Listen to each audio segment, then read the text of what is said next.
انسان کی سوچ اور اس کی نیت اور اس کا ہر قول و عمل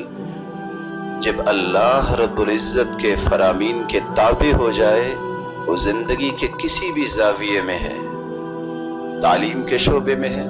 وہ تجارت کے میدان میں ہے، یا مخلوق کی خیرخواہی اور ہمدردی کے میدان میں ہے، اگر وہ اللہ اور اس کے رسول کے فرامین کی روشنی میں اپنی زندگی کے زاویوں کو درست کرتا ہے تو اس کی زندگی کے 24 گھنٹے، اس کے لیل و نہار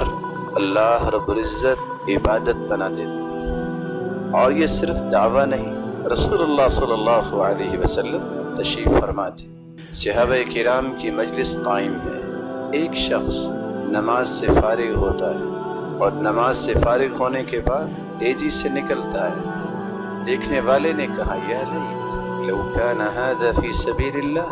کاش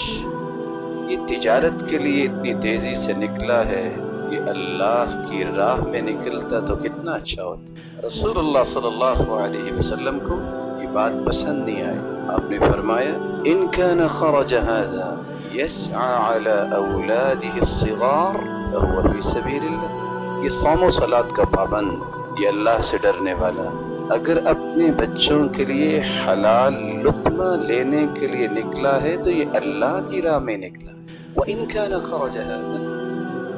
يَسْعَى عَلَى أَبَوَيْنِ شَيْخَيْنِ كَبِيرَيْنِ فَهُوَ فِي سَبِيلِ اللَّهِ، اور اگر اس کے گھر میں بوڑھے والدین ہیں، یہ اپنے ماں باپ کے لیے حلال توشہ لینے کے لیے نکلا ہے تو یہ بھی اللہ کی راہ میں نکلا۔